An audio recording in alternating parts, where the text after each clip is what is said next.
warahmatullahi wabarakatuh. Assalamualaikum warahmatullahi wabarakatuh.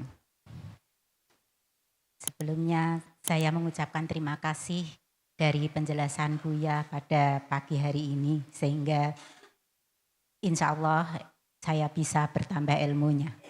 Kemudian saya ingin bertanya Buya, ini saya membaca dalam Al-Quran surat Al-Baqarah ayat 62.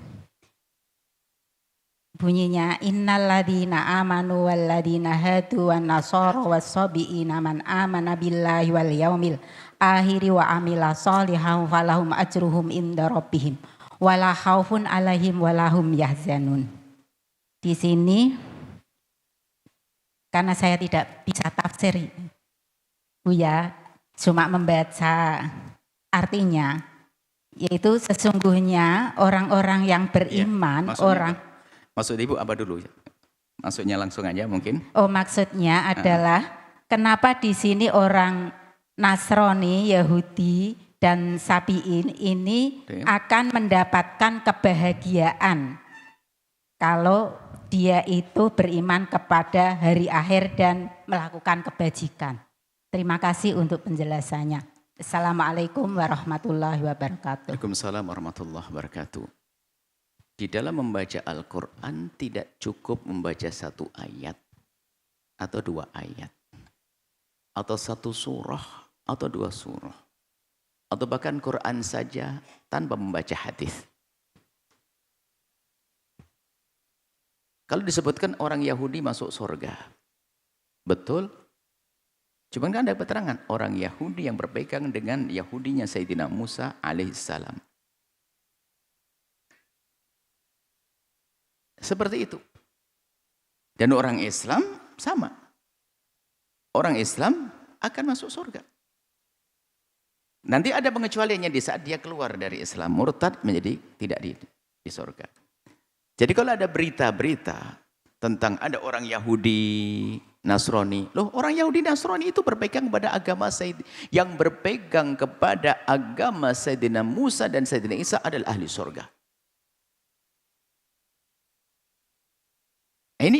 Ini sama semuanya. Yahudi dan Nasrani itu adalah beriman kepada Allah, berbuat baik dan seterusnya. Kan dasar iman. Bahkan hari ini pun sama rambu-rambunya. Orang yang berbuat baik, ya dia mendapatkan kebaikan. Seharusnya kan begitu. Tetapi di sana ada juga rambu-rambu bunyi begini. Yang tidak beriman kepada Allah dan Rasulnya, tidak iman dengan cara iman yang benar, sebaik apapun yang dilakukan, dia tidak mendapatkan surga nanti. Mohon maaf. Ini bukan masalah mencaci agama lain. Orang Hindu punya keyakinan akan adanya surga, nirwana atau apa saja. Supaya kita tidak diadu antara agama dengan agama. Orang Buddha, dia punya keyakinan. Orang Nasrani dengan konsep ketuhanannya punya keyakinan. Dan mereka meyakini ada surga. Dan orang Islam juga punya Tuhan dan punya surga. Dan keyakinan tentang Tuhan dan surga berbeda-beda. Maka di saat seorang Muslim berkata begini, orang Hindu tidak akan masuk surga. Yang diyakini oleh kaum muslimin. Ini kok yang marah biasanya orang Islam, kan aneh. Orang Islam yang aneh-aneh. Islam kok begitu? Kenapa ente bingung? Sebab orang Hindu sendiri gak pernah rindu untuk dimasukkan surganya Allah yang Maha Tunggal itu. Mereka punya cerita sendiri tentang surga. Kenapa kita maksa kita kok nonjol-nonjolkan surga kita kepada orang di sana? Memang mereka senang coba. Mohon maaf, orang Yahudi, ya Allah, masukkanlah orang Hindu ke surgamu ya Allah. Apakah orang Hindu langsung mengatakan amin? Dia mengatakan, ente minta ke siapa? Anda tidak percaya sama Tuhan ente. Anda tidak percaya sama surga ente. Makanya lakum dinukum waliyatin begini. Biarkan orang Hindu dengan keyakinan akan surganya. Orang Islam juga keyakinan dengan surganya. Orang Buddha juga begitu. Maka di saat ada orang Islam berkata bahwa orang di luar Islam tidak mendapatkan surga. Surga yang kita yakini. Dan itu bukan satu cacian buat mereka, bukan. Kenapa? Wong mereka tidak yakin kok. Sehingga ada sebuah rumah hayal. Rumah hayal, hayalan. Sementara Anda meyakini rumah itu hayal. Saya mengatakan ada rumah hayal, nggak ada rumahnya. Rumah hayal di dalamnya, Masya Allah, Anda ngelirik tok langsung buah datang, rumah hayal. Hayalan betul. Kemudian saya berkata, namanya hayal, kalian tidak akan masuk rumah ini. Anda marah tidak? Ya nggak marah, wong hayal, ngapain saya akan masuk ke rumah hayal? Wong hayalan kok. Nah, orang yang tidak beriman kepada surga kita itu menganggap surga yang kita omongkan hayal. Kenapa kita memaksa mereka harus masuk surga kita? Kalau kita yakin, tapi mereka hayal kok. Yang tidak meyakini berarti menganggap omongan kita hayal, kan begitu. Kecuali mereka beriman kepada Tuhan Allah yang menciptakan surga, jadi beres. Jadi kalau disebutkan misalnya orang Yahudi adalah Muslim, kita sepotong ayat.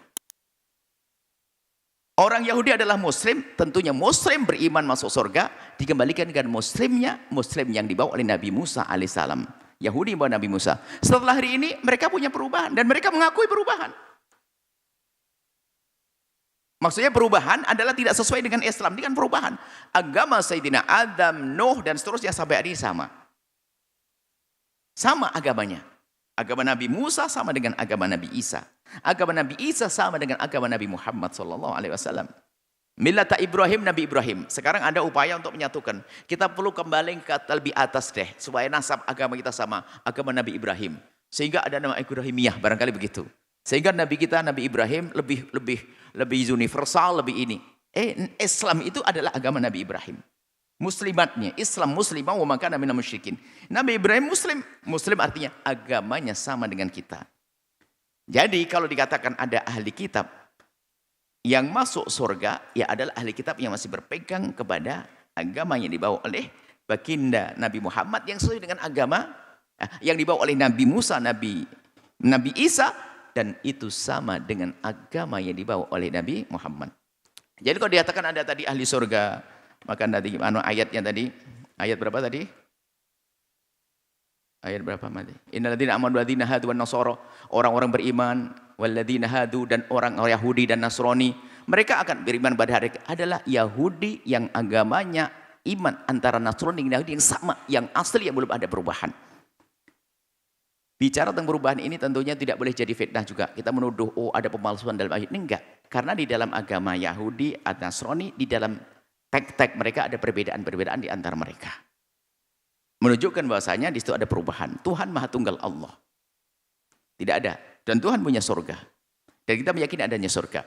Nah, kemudian karena agama yang dibawa Nabi Musa, makanya Yahudi yang masuk surga, Nasrani yang masuk surga adalah yang berpegang kepada agama Sayyidina Isa alaihissalam, yang beliau adalah seorang nabi besar, bukan Tuhan. Itu yang kita yakini. Maka disebutkan begini, ini ada yang menentukan. Orang Yahudi juga masuk surga, orang Nasrani masuk surga. Iya, Yahudi yang berpegang kepada agama nabinya. Begitu catatannya, bukan semua. Dikatakan hari ini beda. Hari ini agama Yahudi berbeda dengan agama yang dibawa oleh Nabi Musa. Yang dibawa oleh Nabi Musa, Tuhannya adalah Tuhan, Allah Maha Tunggal. Kalau bicara tentang malaikat, malaikatnya sama. Kalau bicara tentang nabinya sama. Bahkan nabi terdahulu juga percaya akan adanya Nabi Muhammad. Sudah diberi kabar akan datangnya Nabi di akhir zaman. Jadi bukan asal Yahudi, bukan asal Nasrani, akan tapi mereka itu adalah orang yang agamanya masih benar, berpegang dengan agama yang diridhoi oleh Allah sebelum terjadi perubahan-perubahan agama tersebut. Jadi seperti itu. Jadi kalau nanti ditemukan ayat ada, sekarang ada, memang pertanyaan ini penting sekali karena hari ini ada orang yang berusaha. Kita sudah waktunya kembali kepada agama Nabi Ibrahim. Yang di dalamnya adalah Ibrahimiyah. Kenapa? Lebih universal, lebih luas.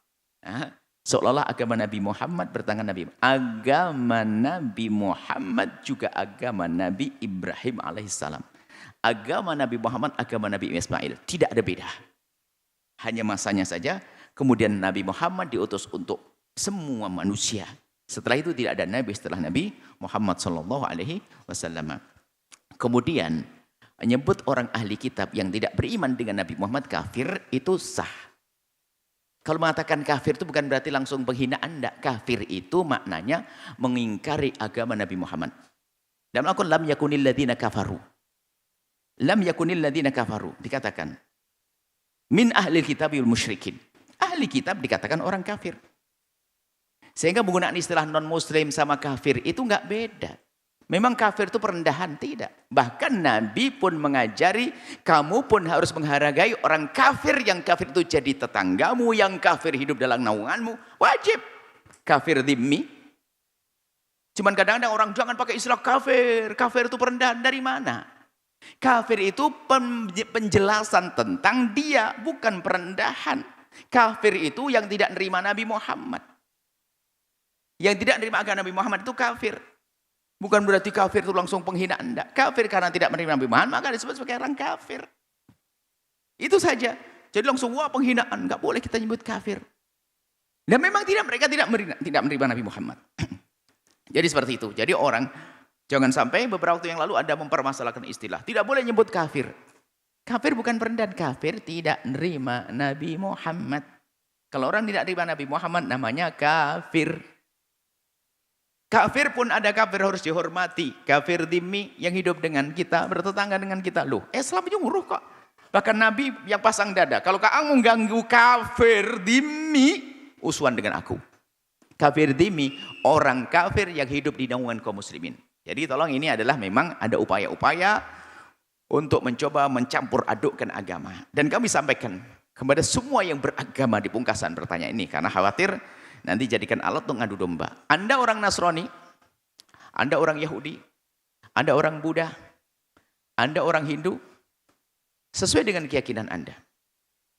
Anda bebas beribadah, kan? Islam mengizinkan Anda beribadah. Bukan berarti kita meridhoi, mengizinkan. Dan Islam mengizinkan Anda beribadah. Dan di saat kami mengatakan Tuhan yang benar hanya Tuhan Maha Tunggal, bukan mencaci Anda. Seperti waktu Anda mengatakan konsep Tuhan sesuai yang Anda yakini, bukan mencaci kami kok. Kenapa di saat kami mengatakan yang benar adalah Islam saja, dianggap kamu merendahkan agama lain ya? Kalau Anda, wahai saudaraku yang Nasrani, Anda mengatakan bahwasanya agama yang paling benar adalah agama Nasrani, kami tidak musuhi Anda. Itu sah, hak Anda berkata agama yang paling benar menurut Anda adalah Nasrani. Ini yang harus kita kukuhkan. Bahkan pendusta hari ini, liberalisme mengajarkan semua agama sama. Loh, ini kerusakan. Orang Nasrani, Anda boleh berkata, agama paling benar adalah agama saya. Iya dong Anda, kalau tidak Anda begitu, terus Anda bagaimana iman Anda? Orang Yahudi ngomong begitu, Hindu ngomong begitu, iya. Baru setelah itu apa? Lakum dinukum waliyatin. Kita berdampingan hidup yang baik, bukan dengan permusuhan seperti itu. Jadi memang ada upaya-upaya untuk mencampur adukkan agama, sehingga nanti akhirnya apa? Ini perusakan agama, sehingga orang nggak perlu berislam, nggak perlu agama. Kan semua agama sama dan sebagainya. Bagaimana konsep ketuhanan yang sangat berbeda dikatakan sama. Ini pembahasan akidah secara khusus nanti. Biasanya ada upaya-upaya pencampur adukkan keyakinan, dan itu bahaya keimanan. Wallahu a'lam bishawab. Sahabat Al-Bahjah TV, setelah menyaksikan video ini, jangan lupa bersolawat kepada baginda Nabi Muhammad. Shollu ala Nabi Muhammad. Allahumma sholli alaihi wa ala alihi wa sahbihi.